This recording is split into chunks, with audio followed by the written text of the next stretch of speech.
있었던 일이라 그래요.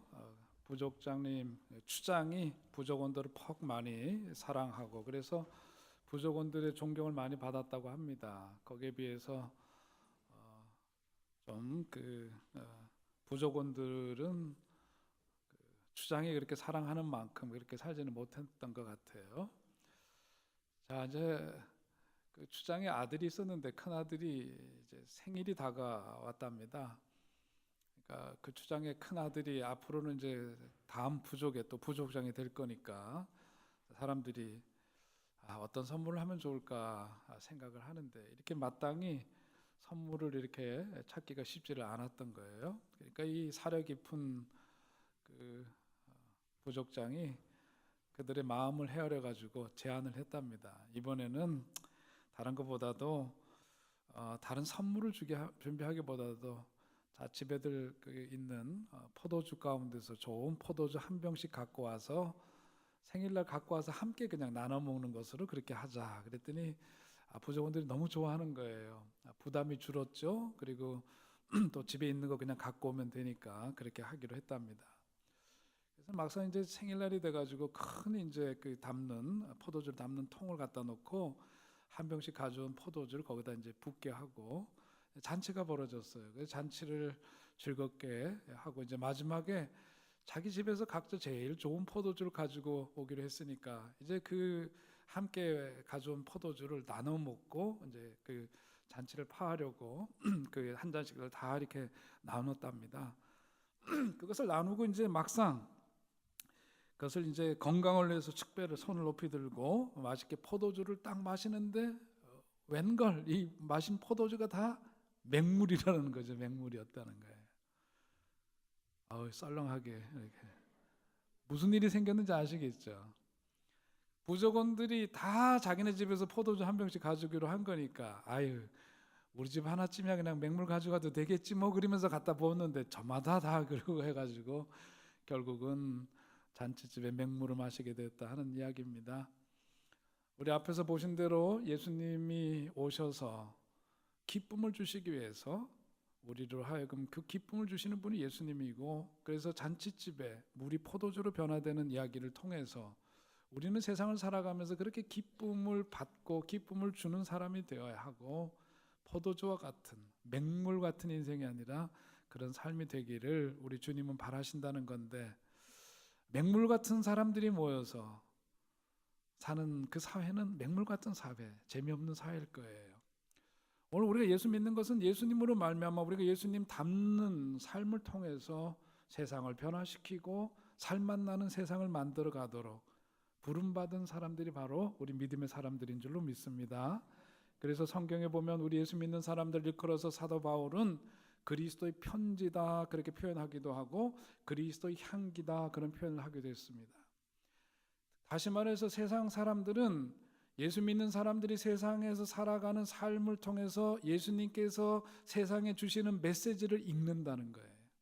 그러니까 오늘 우리들이 살아가는 모든 언행심사가 다른 사람들에겐 예수님께서 세상에 주시는 메시지라고 하는 것을 기억해야 된다는 거고 또 한편은 우리들이 살아가면서 보여주는 모습이 바로 예수님의 그 채취를 사람들로 하여금 느끼게 하는 그리스도의 향기 그게 바로 그리스도인이기 때문에 그런 변화된 삶을 우리는 살아야 된다 하는 겁니다. 그러니까 예수 우리가 믿는다고 하지만은 우리 자신을 한번 가만 생각해 보면은 예수님 믿기 전과 후가 어떻게 달라졌는가? 소위 말해서 우리 마음 심보라 그러는 게 뭐 심보가 마음의 보자기죠. 내 마음을 담고 있는 내 마음의 보자기에 그 마음이 얼마나 달라졌는가? 마음 씀씀이는 얼마나 닮아졌는가 생각해야 된다는 거죠. 예수님 믿고 나서 남 눈치도 보고 사회적 체면도 있고 그러니까 참기는 참고 나름대로 좀 관리하고 살기는 하지만 근본적으로 내 삶에 어떤 근본적인 변화가 있는가? 내 성품이 내 인격이 근본적으로 달라져야 될 텐데 내 모습은 어떤가? 이것이 항상 우리 믿는 사람들의 내 자신을 향한 관심이어야 된다. 그런 말씀을 먼저 드립니다. 오늘 그런 점에서 보자면 참 대단한 사람을 만날 수 있는 거예요. 오늘 성경에서 소개하고 있는 사람은 세례 요한입니다.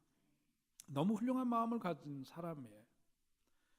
오늘 본문의 이야기는 인기 절정에 있던 세례 요한이 그야말로 이제는 지는 별이 되고 그 지역에서 이름이 알려져 있지 않던 새로운 사람이 등장해 예수라는 이름을 가진 바로 그분이 인기가 올라가면서 소위 뜨는 별이 되는 그런 상황 속에서 있었던 일을 전해주고 있습니다. 오늘 본문 25절 이하에 있는 대로 보니까 어떤 정결 예식에 대한 어떤 그 논쟁이 있었던 것 같아요. 세례 요한의 제자들과 다른 사람들과 유대인하고 이제 율법에 대한 논쟁이 벌어졌는데 아마도 그들이 오고 간 대화 속에서 그런 얘기가 오늘 본문에서 나와 있는 것처럼 있었던 거죠.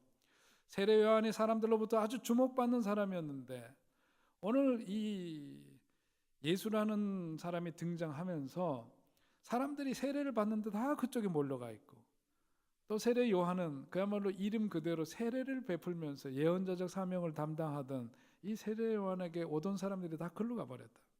이런 상황 속에서 기분 나빠진 제자가 세례 요한에게 얘기했다는 거죠. 선생님, 사람들이 다 그에게로 갑니다. 그렇게 얘기를 했습니다. 여러분, 우리가 살아가면서 그렇잖아요. 살아가면서 동네에서도 상도덕이라는 게 있어요, 그죠? 그래서 무슨 누가 가게를 하면은 바로 그 코앞에다가 말이지 같은 저기 품목의 장사를 하면서 그렇게 하면은 서로 기분이 안 좋습니다. 교회도 그래. 교회도 같은 교단 내에서도 말이죠 법이 있어요. 뭐냐면 500m 내에서는 같은 교단의 교회를 못 세우게 돼 있어요. 근데 그 안에 하려면 뭐냐면 서로 양해를 구해야 돼. 제가 전에 있던 지방에서 어떤 일이 있었느냐면은 제법 그래도 큼직한 교회가 있는데 그 앞에 여자 목사님이 목회를 하려고 개척교회를 거기 딱 장소가 거기가 좋아서 하려고 그러는데 제가 보기에는 이렇게 표현이 천박하지만 손님이 달라요. 거기는 왜냐하면 여기는 전통적인 교회고 이 여자 목사님이 지금 하려는 건 뭐냐면 여성들, 청소년들 대상으로 하는 목회, 특색 목회를 하려고 하는 거거든요. 그러니까 소위 그 사역의 대상이 달라. 그러니까 그냥 양해를 해도 오히려 그런 교회가 있음으로 인해서 기성교회, 제도교회에서 품지 못하는 아이들을 품을 수 있는 좋은 기회인데 여기 목사님이 끝까지 반대해서 그걸 못하게 하는 거예요. 아주 진통을 겪는 일을 보았습니다. 우리 마음이 그래요. 아니 자기가 섬기는 교회가 아무리 담임 목사라도 하나님의 교회지 뭐 자기 개인 교회인가, 그죠? 하나님의 입장에서 보자면은 여기 이런 교회가 생기고 저기 저런 교회가 생기고 그래서 세상에 지금 교회가 차고도 넘친다 그러지만은 제가 보기엔 교회 숫자가 많고 적음의 문제가 아니잖아요. 그러니까 우리가 마음을 잘 써야 되는데 오늘 세례 요한 같은 경우에 보면은 자기가 세례 준 그 예수라는 이가 다른 사람들을 세례를 주는데 다 글로 몰려가 있고 자기는 사람들이 별로 오지도 않고 이런 현실 속에 있으면은 굉장히 속으로 우리 같으면은 뭐 받을 만해?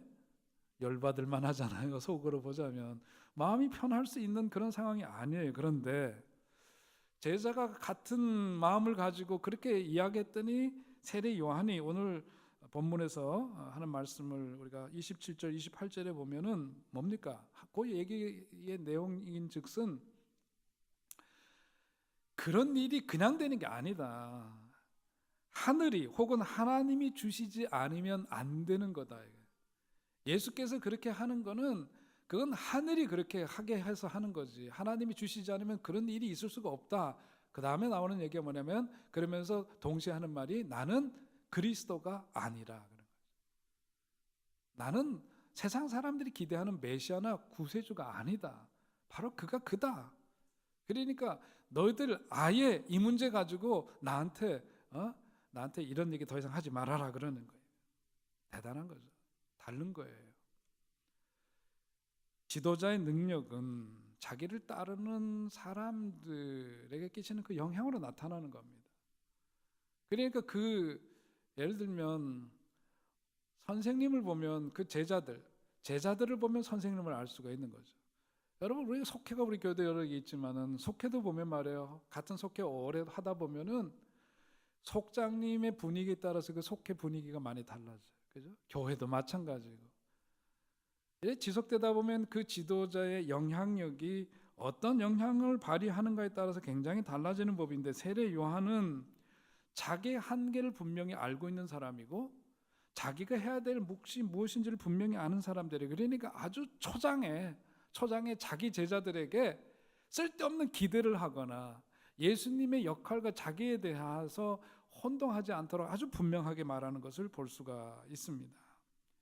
너희들이 이 문제 가지고 자존심 상해서 그럴 일이 아니다 이거예요. 괜히 내 제자라고 해가지고 예수님 그러는 것 때문에 자존심 상해야 될 것 아니고 이제 나의 때는 다 되었고 새로운 역사가 앞으로 열리게 되는데 이제 너희들은 오히려 그분을 새 역사를 위해서 도와야 되고 그 일을 위해서 헌신해야 된다 하는 말씀을 하고 있는 겁니다. 그러면서 29절에 보는 대로 자기는 예수께서 그렇게 잘 되는 것을 보면서 자기 마음 가운데 기쁨이 어떻게 돼요? 충만했다는 거예요. 예수님 잘 되는 것을 보면서 다른 사람들은 막 열받아 하고 그럴 것 같은데 아니라 그것 때문에 너무너무 기쁘고 더 나가서 그거 덧붙이는 얘기는 나는 쇠하여야 하겠고 그는 뭐 해야 된대요? 흥해야 된다. 그는 흥하여야 하겠고 나는 쇠하여야 하리라 그렇게 분명하게 말하고 있습니다.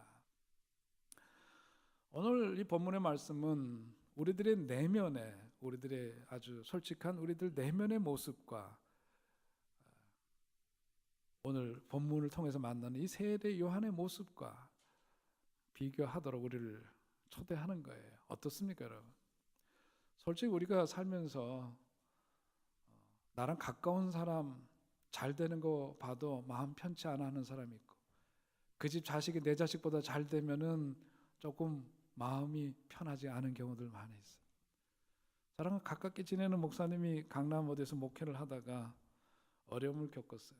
그리고 저 멕시코로 가서 신학교에서 강의를 하다가 국내에 있는 어느 지방에 있는 큰 교회에서 초청을 받아가지고 가서 목회를 했어요. 그분이 한참 그 교회를 떠나서 어려움 속에 있을 때 저한테 이런 얘기를 했습니다. 서 목사님 나 이런 얘기 해도 돼? 그래서 뭐 가릴 게 뭐가 있어? 나 한번 얘기해 보시면 뭔데? 그랬더니 자기가 섬기던 교회 자기한테 참 너무 나쁘게 했는데 그 교회에 있던 교원들이 떠나가지고 이제 교회 반토막도 안 남았다고 하는 얘기를 듣는데 자기도 그 교회를 섬겼던 담임 목사인데 그 교회가 반토막 났다는 얘기를 들었는데 왜 내 마음이 편안해지지? 이런 얘기를 하더라고. 아 이거 목사인데도 그러더라고. 근데 보니까 여러분 목사는 사람이다 그러잖아요. 목사도 사람이다 하니까 목사는 원래 사람이에요. 사실 우리들이 그냥 피장파장 똑같아. 그 속마음이 그래요, 여러분. 신앙생활하면서 우리가 이런 점 분명히 정신 차려야 되는 게 자기가 하던 사역이 그 다음에 온 사람이 맡아가지고 더 부흥되면 마음의 기쁨이 충만해야 될 줄로 믿습니다. 아, 저건 나 때보다 좀 안 돼야지 내가 뜨는데 이런 마음 가지면 그 마음은 X예요, X. 안 되는 거예요. 여러분 속회도 그렇고 뭐 선교회도 그렇고 또 뭐가 있나 교육부도 그렇고 부서 자기가 맡고 때가 돼서 우리는 2년 되면 또 역할을 달리 하잖아요. 그 자기가 맡았던 다음에 그 다음에 오는 분이 자기가 성실하게 섬겼던 그 일을 토대로 해가지고 디딤돌로 삼아서 더 잘 발전시키고 더 부흥되고 더 좋은 일들이 있고 더 기쁜 일들이 있으면 그 마음속에 기쁨이 오히려 충만해야 될 줄로 믿습니다. 그게 예수 믿는 사람이라는 거예요. 아이 두고 보자 잘 되나 보자 한번. 자기 때보다 너무 잘 된다 그러면 속으로 좀 씁쓸해지고 그러면 아직도 멀은 거예요. 아직도 잘못된 거예요. 제가 바클레이 그 성경 주경학자 중에서 바클레이 주석을 제가 항상 가까이에 두고 보는 사람이에요. 바클레이 주석에 보면 나오는 이야기인데 영국의 어떤 마을에 스펜서라고 하는 목사님이 계셨대요. 나이 드신 목사님이신데 그분이 젊은 시절에 존경받고 목회를 잘했는데 이제 그 노년에 이르러 가지고 목회가 좀 힘들어지고 시들시들하고 별 빛을 보지 못했던 것 같습니다. 그러는 와중에 그 교회 건너편 교회에 새로운 젊은 목사님이 왔는데 듣자니까 소문이 설교도 잘해 사람들한테 인기가 높아요. 교회가 날로 부흥합니다. 근데 어느 날 저녁인가 예배를 드리는데 늘 오던 교인들 얼굴들이 별로 안 보이고 몇 사람 앉아 있는데 그냥 교회가 휑한 거예요. 이게 무슨 일이 도대체 있는 건가 궁금하기도 하고 그래서 교인한테 물어봤답니다. 오늘 교회 무슨 일이 나 모르는 무슨 일이 있느냐고 물어봤더니 교인이 주저하다가 이제 솔직히 말씀드리면은 우리 교인들이 오늘 저쪽 교회에 어떻게 설교하는지 예배드리러 그쪽 교회로 다 가가지고 지금 교인들이 없다고 말이지 그렇게 얘기를 하는 거예요. 그 말을 들은 연세 높으신 스펜서 목사님이 눈을 감고 잠시 생각에 잠기더니 얼굴에 웃음을 띠고 이렇게 말했답니다. 아유, 여러분 오늘 저녁에는 저와 함께 건너편 교회 가서 우리 은혜 받읍시다. 그리고서는 자기 교회에서 예배 안 보고 다 교인들 데리고 길 건너 교회 가고 예배를 드렸대요. 그래서 그 바클레이 그 주석가가 뭐라 그러냐면, 과연 누가 하나님 앞에서 큰 사람인가? 정말 누가 훌륭한 목사님일까? 하나님이 보실 때 누구를 잘했다 칭찬하실까? 주석에서 그런 질문을 거기서 하고 있습니다. 세례 요한의 모습은 오늘 우리들에게 정말 어떻게 살아야 되는지 참으로 기감이 되는 훌륭한 모습을 보여주고 있습니다. 우리들이 예수 믿고 산다고 하지만 아직도 버리지 못한 것 가운데 있는 게 뭐예요? 자존심 아니에요? 자존심 건들면 그냥 이를 꽉 다물고 그거 어떻게든 자기 그 자존심 상한 거에 대해서 뭔가 되돌려 주려고 막 그 기쓰고 그러는 모습 있잖아요. 명예심, 욕심, 고집. 예수님 믿기 전과 믿은 이후에 내 삶에 어떤 변화가 있는지 우리 한번 정확히 살펴야 됩니다. 어떻게 보면 나이 먹어갈수록 이런 부분 더 집착하는 경우들이 많아요. 우리 자존심 그거 사실 별겁니까 그거? 에? 그 자존심 지켜가지고 뭐 인생의 이로움이 되고 덕이 되고 그래서 내 삶이 획가닥 달라진 거 있어요 사실? 그런데 그거 하나 때문에 그냥 관계 어렵고 힘들게 살고 마음이 시험 들고 그런 일이 얼마나 많습니까? 그런데 오늘 세례 요한을 보면은 이런 인간적인 자존심, 시기, 질투 이런 것을 이겨낸 어떤 성숙한 인격을 지닌 사람이라고 하는 것에 끝나는 게 아니라 오늘 본문에 보면은 더 나아가서 거기에서 넘어서서 나는 이러한 기쁨으로 충만했다 그랬어요. 시기 질투하지 않는 인격적인 삶을 넘어서서 오히려 예수가 잘 되는 분 것을 보면서 너무너무 기뻐서 그 기쁨이 내 마음 가운데 충만히 뭐예요? 가득했다는 거예요. 풀필먼트 꽉 찼다. 그리고 그는 흥하여 하겠고 나는 쇠하는 게 맞다. 그런 고백을 그는 하고 있습니다. 여기서 말하는 이 기쁨은 그냥 세상적인 기쁨이 아니에요. 잠깐 기뻤다가 돌아서고 하룻밤 자고 나면 식어지는 그런 기쁨 아닙니다. 이 기쁨이라고 하는 단어는 카리스, 은혜라고 하는 단어와 같은 어근을 갖고 있어요. 그러니까 그가 마음속에 갖게 되었던 기쁨은 하나님 은혜 충만하면서 비롯된 그런 기쁨이에요. 변하지 않는 기쁨, 내일이 돼도 바뀌지 않는 기쁨, 세상이 줄 수 없는 그런 기쁨이 그의 마음 가운데 가득하게 되었다. 그는 그런 고백을 하고 있습니다. 우리가 잘 아는 시그문트 프로이드라고 하는 심리학자는 아주 큰 공을 세운 아주 대단한 분이죠.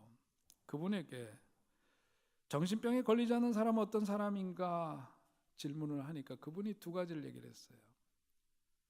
사랑할 것이 있고 일할 것이 있는 사람은 정신병에 걸리지 않는다. 그렇게 얘기를 했습니다.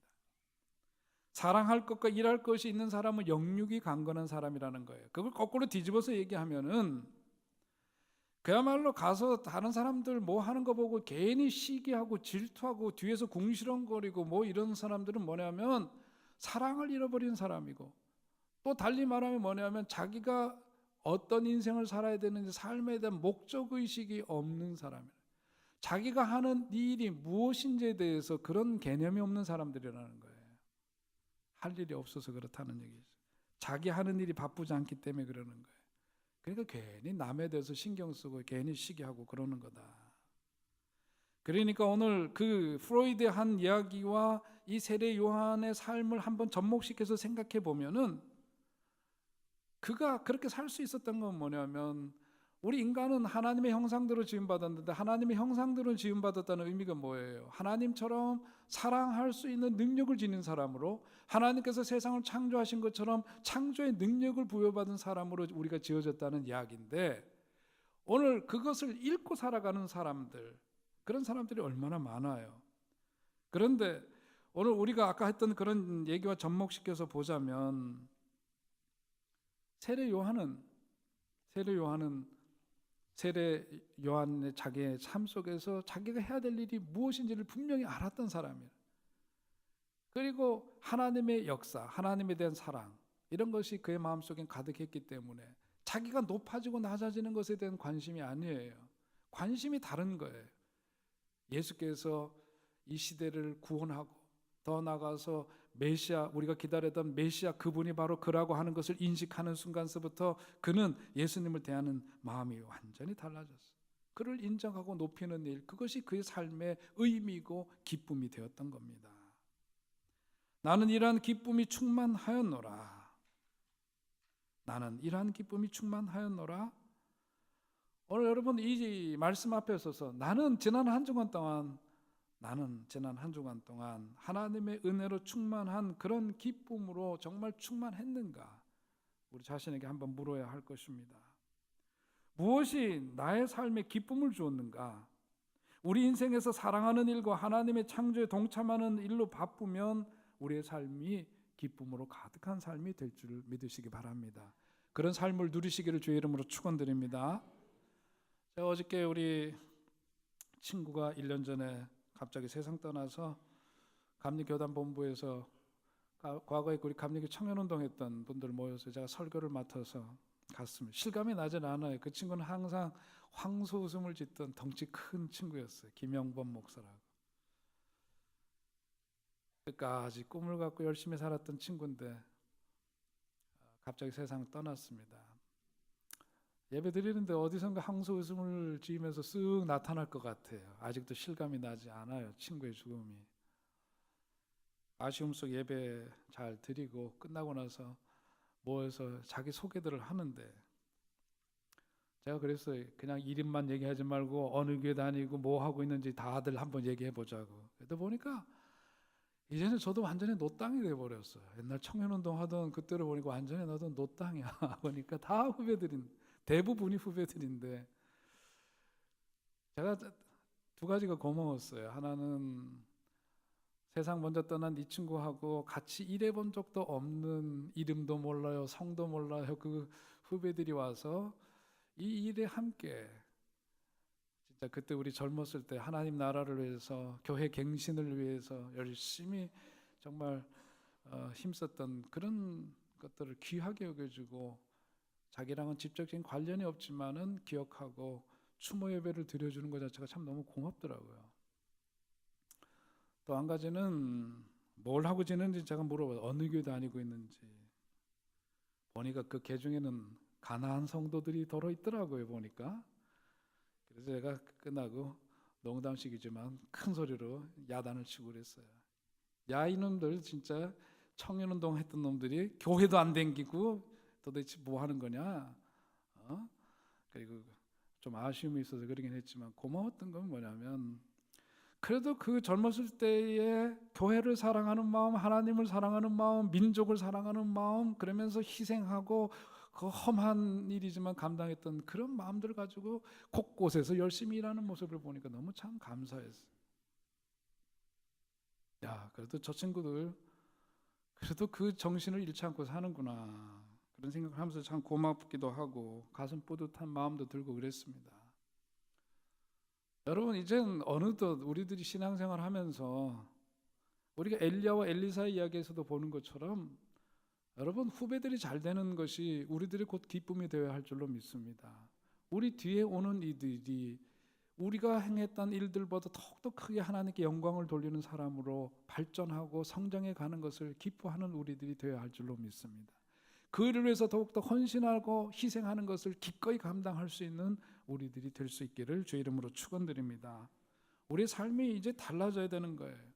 우리가 말하는 소위 기쁨이라고 하는 것이 뭐 세상적인 기준에서 오는 그런 기쁨과는 다른 차원이 다른 좀 고상해지는 기쁨이어야 되는데, 노는 것도 잘 놀아야 되고 먹는 것도 잘 먹어야 되고 이왕이면 돈도 잘 벌고 잘 쓰고 잘 사는 것 좋겠지만은, 그러나 예수 믿는 사람으로서 우리의 기쁨의 차원이 거룩해질 필요가 있는 거예요. C.S. 루이스라고 하는 변증학자를 여러분 많이 아실 겁니다. 그분이 천국과 지옥의 대화라고 하는 책에 나온 내용이 이런 것이 있어요. 천국 문 앞에서 문지기가 있답니다.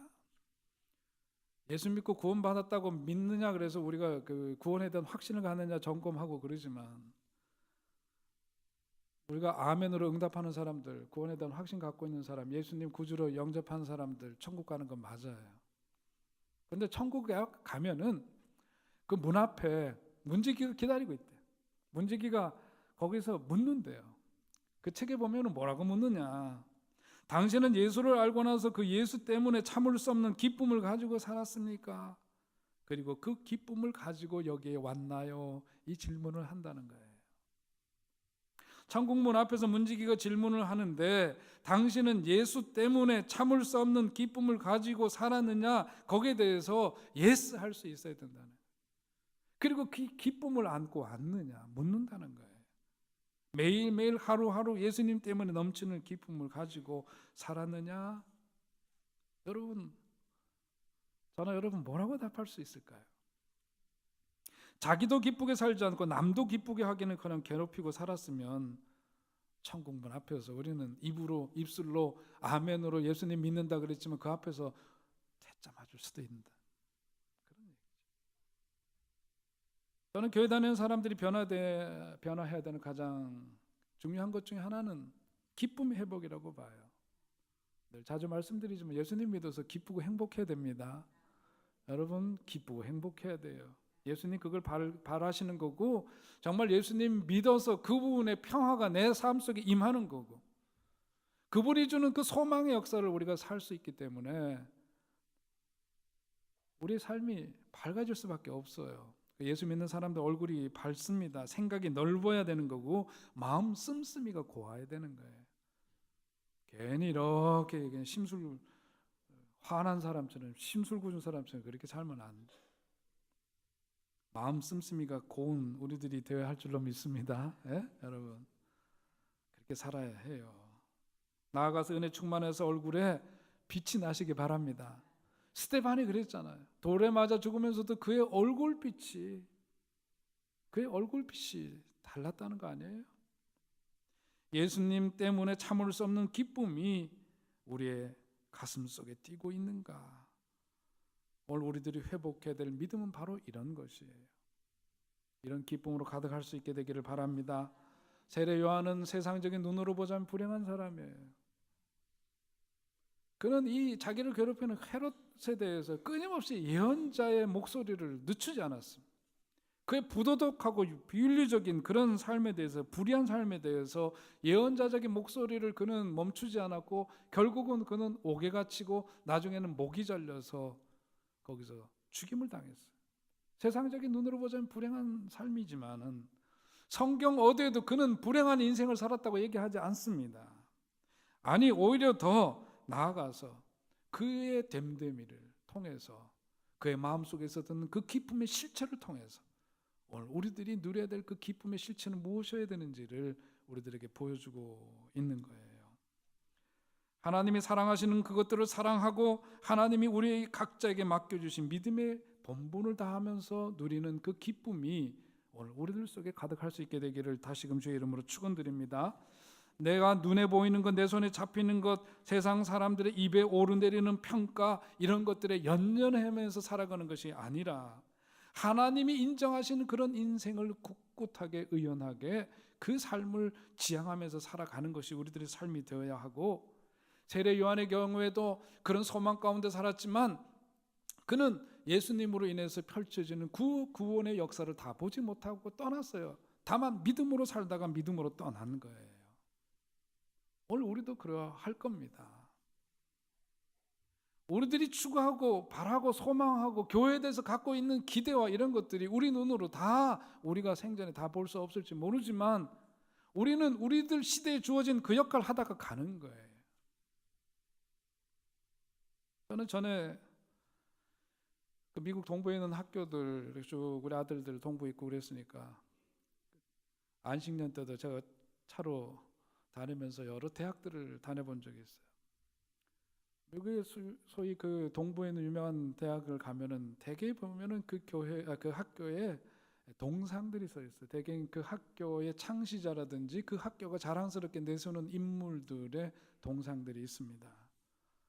하버드 대학에는 존 하버드의 동상이 있고 유펜에 보면 벤자민 프랭클린 있고 보스턴 대학에 가면은 또 마틴 루터 킹 목사님의 상이 있고 그렇습니다. 프린스턴에는 우드로 윌슨도 있고 그렇죠. 근데 이분들 보면은 하나같이 그 자신의 삶이 얼마나 큰 재산을 남겼고 그들의 자녀들이 얼마나 훌륭한 인물이 되었고 그런 것이 아니라 그분들이 다가올 세대를 위해서 뿌렸던 한 알의 그 썩어지는 밀알처럼 살았던 그런 삶의 헌신과 투자만이 기록되는 거예요. 그런 사람들의 삶이 있었기 때문에 100년, 200년, 300년 후에 그러한 명문 대학들이 되고 그 속에서 훌륭한 인물들이 세워지고 그랬던 거죠. 이러한 기쁨이라고 하는 것은 오늘 우리들이 정말 누리고자 하는 그 기쁨이 어떤 기쁨이어야 되는지를 보여주는 거예요. 존 하버드에 대한 얘기하면 우리 많은 분들 아시지만 그가 소위 청운의 꿈을 안고 신대륙에 왔는데 얼마 지나지 않아서 폐병에 걸렸어요. 지금은 폐병 쉽게 고칠 수 있지만 그 당시로는 쉽게 고칠 수 없는 병이었고 결국은 젊은 나이에 그가 세상을 떠났는데 그 존 하버드 목사님이 세상을 떠나기 전에 그 구하기 어려운 그 시대 책 한 권 구하는 게 얼마나 어려워요. 힘을 다해서 돈이 생기는 대로 그 책을 모았던 그 모든 책들을 그 기증을 하고 떠나죠. 다음 세대, 자라나는 세대를 위해서 자기가 생명같이 여겼던 것들을 다 주고 떠납니다. 젊은이들에게 꿈을 주고 미래를 주기 위해서 그런 뿌려진 씨앗이 자라서 큰 결과, 열매를 맺는 거예요. 마틴 루터 킹 목사님이 무슨 장소를 했습니까? 그가 부자가 됐습니까? 그러나 그가 민권운동에 하나의 썩어진 미랄이 됨으로 인해서 세상이 달라지는 거예요. 그런데 하나님은 그들을 통해서 하나님의 거룩한 역사를 이루신 겁니다. 오늘 우리들에게도 세례 요한이 말하는 이러한 기쁨을 위해서는 희생과 헌신이 요구되는 거예요. 농사꾼들도 세 가지 농사꾼들이 있대요. 상층 농사꾼은 땅을 가꾸고 중간층 농사꾼은 곡식을 가꾸고 하층 농사꾼은 잡초를 가꾼대. 잡초를 가꾸는 하층 농사꾼은 우리 삶의 이야기로 보자면 뭐냐면 사람들 사회에서 늘 다투고 싸우고 문제 만들고 시기하고 질투하고 뒤에서 궁시렁거리고 불평하고 불만하고 잡초와 씨름하듯이 그리고 허비하고 낭비되는 인생 사는 사람들이에요. 곡식을 잘 가꾸는 사람들 필요하죠. 곡식 많이 걷어야 돼요. 열심히 돈 버는 거죠. 열심히 자기가 주어진 삶의 자리에서 성실하게 일하고 돈도 잘 벌고 그런 거 중요합니다. 그러나 거기에서만 머물면 안 되는 거죠. 돈 열심히 벌어가지고 맨날 은행 잔고에 있는 그 숫자 보는 재미로 사는 인생 그걸로 그냥 종치는 거예요. 그거 별거 아니에요. 요즘은 뭐 옛날처럼 무슨 현금이 왔다 갔다 하는 것도 아니고 맨날 여러분 통장 보면 숫자만 찍혀 있죠. 이 숫자에 대한 실체가 만져지기나 해요, 느껴지기나 해요, 뭐예요? 월급이 들어와도 그냥 숫자만 적혀 있지 뭐 그게 다 만화님께서 다 이러고 저러고 하시잖아요. 그러니까 잘 모르지 실체가. 우리의 삶이 곡식을 잘 가꾸는 일 중요하지만 거기에 머물러서는 안 된다. 상층 농사꾼은 땅을 가꾼대요. 비료 막 주고 그러면 곡식이 그냥 막 이렇게 당장은 많이 거두지만 그 땅이 황폐화되는 거예요. 더 이상 뭐 거기서 소출이 나올 수가 없어요. 그러나 상층 농사꾼은 땅을 잘 가꾸고 기경을 해서 미래를 준비하고 미래에 있게 될 열매를 위해서 투자를 하는 거죠. 우리도 그런 삶을 살아야 합니다. 세례 요한을 보면서 사람들은 뒤에서 그랬을 거예요. 야, 저 사람 한동안 사람들한테 주목받고 인기 높더니 완전히 한물 갔네? 뭐 이러면서 뒤에서 비아냥거리거나 웃음 말들 하는 사람들이 있었을지 모르지만 다 부질없고 소용없는 일이에요. 어르신들 계시지만 저도 이 나이가 돼서 내 친구들 세상 갑자기 쑥 떠나는 거 보니까 장담 못하는 인생입니다. 제가 한참 목회적으로 어려웠고 병원에 입원해서 건강이 안 좋아서 그럴 때 우리 선배 가까운 선배가 찾아와서 저한테 그랬어요. 우스갯소리로 서목사 선배보다 먼저 떠나서 나 국화꽃 들고 가고 향 피우게 하지 마라 그러더라고요. 워낙 친하니까 저한테 너 그러다가 죽으면 어떻게 되냐 뭘 그러고 사냐 그런 얘기죠.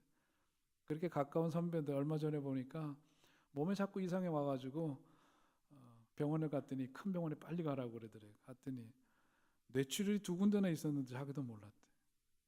놀라운 게 뭐냐면 깊은 데서 터졌으면 어떻게 됐을 거예요. 그런데 이제 표피 쪽에 생겼는데 이게 정말 하여튼 기적같이. 그러니까 제가 그랬어요. 죽음을 맨날 끌어안고 살았구만. 뭘 그래 남 얘기하고 그래. 어떻게 보면은 우리가 맨날 죽음을 옆에다 끼고 사는 거예요. 그러니까 어떻게 살아야 될 거냐 잘 생각해야 합니다. 저는 오늘 말씀 보다 보니까 우리 교회 보면 얼마나 교회 좋아요. 세상 이런 교회가 어디 있어. 그런데 가만 생각해 보니까 이 우리들 중에 그 어떤 누구도, 이 자리에 있는 어떤 누구도 이 건물보다 오래 살 사람이 없습니다. 그래야 안 그래요? 너무 충격이에요. 여러분, 우리 중에 아무리 어떤 사람이라도 우리 어린아이를 포함해가지고 이 건물보다 오래 살 사람 없어요. 이 건물 어마어마하게 지은 건물이에요. 기초가 다른 데보다 몇 배가 돼. 튼튼하게 지었어요. 사람은 건물보다 오래 남지 못하지만 이 건물 속에, 이 교회 속에 깃든 하나님의 역사를 위한 헌신과 희생의 이야기들이 남는 거예요. 제가 얼마 전에 부흥회 가서 또 그래요. 우리 교회 원로 장로님들 형제분들이 어떻게 교회를 섬겼고 그 가족들이 또 우리 권사님들 중에 우리 집사님들 중에 정말 어떻게 이 교회를 위해서 눈물로 계산하지 않는 신앙으로 어떻게 섬겼는가. 부흥이 다른 거 아니에요. 그 간증하고 이야기 나누는 거죠. 여러분 그 이야기가 남는 거예요. 그 삶의 이야기들이 남는 거예요. 이 자리에 계신 우리 성도님들, 우리 집사님, 권사님, 장로님들, 또 우리 교회를 거쳐간 사역자들, 그들이 얼마나 이 교회를 진짜 사랑했고 얼마나 이 교회를 위해서 눈물 어린 기도가 있었고 앞뒤 계산하지 않고 얼마나 헌신했고 세례 요한처럼 자기 자존심, 알량한 자존심 때문에 큰 소리 내지 않고 자기 자존심 때문에 높아지려고 다른 사람한테 큰 소리 내고 눈 동그랗게 뜨고 이러는 법 없고 하나님의 교회를 얼마나 그리고 진짜 우리 예수님 높아지는 것을 위해서 얼마나 힘쓰고 살았는지, 그래서 그 기쁨 속에 살았는지 그것만 남는 거예요. 그것만 남는 거예요. 세례 요한의 일생을 생각하면 참 인간적으로 가슴 아픕니다. 그런데 그가 오늘 본문을 통해서 우리에게 도전하죠. 나에게는 이런 기쁨이 있다. 나에게는 이런 은혜 충만이 있다. 나는 행복하다. 너에게 이런 행복이 있느냐? 너에게는 어떤 기쁨이 있느냐? 여러분 이런 기쁨을 지니고 살기 위해서 마음을 곱게 쓰시기 바랍니다. 마음을 곱게 잘 다루시기 바라요. 열심히 사랑하고 열심히 주어진 일에 최선 다하는 여러분 되시기 바랍니다. 모든 인생은 쇠할 수밖에 없는 거예요. 때가 되면 이 세상의 것들을 모두 다 놓고 가야 되는 존재들입니다. 그러나 우리의 삶을 통해서 예수 그리스도가 흥해지는 역사가 일어날 수 있기를 소원합니다. 그는 흥하여야 하겠고 나는 쇠하여야 하리라. 세례 요한의 이 증언이 어떤 패배자의 넋두리 아닙니다. 하나님이 그에게 맡겨주신 일을 그야말로 가장 자기에게 주신 그 진짜 사명, 그 본질적인 사명, 그 일 잘 감당한 믿음의 승리자가 선포하고 고백하는 승리의 선언인 거예요. 오늘 이와 같은 믿음 승리의 증인이 다 될 수 있기를 주의 이름으로 간절히 축원드립니다. 하나님 아버지, 부족하고 연약한 우리를 자녀 삼아 주시고 오늘도 주님 주신 말씀을 쫓아 살도록 우리를 새롭게 하시니 감사합니다. 내 삶을 통해서 주님이 드러나게 하시고 주님이 높아지게 하시고 주님의 역사가 열매 맺는 그런 귀한 역사가 있게 하여 주시옵소서. 내 자신을 다시금 잘 살펴서 세례 요한이 보여주었던 그런 삶의 모습이 우리 가운데 있으므로 예수님은 흥하고 나는 쇠하여짐으로 내 삶을 통해서 하나님의 영광이 이전의 영광과는 비교할 수 없는 크나큰 것으로 나타날 수 있도록 하나님 마음껏 축복하여 주옵소서. 예수님의 이름으로 기도하옵나이다. 아멘.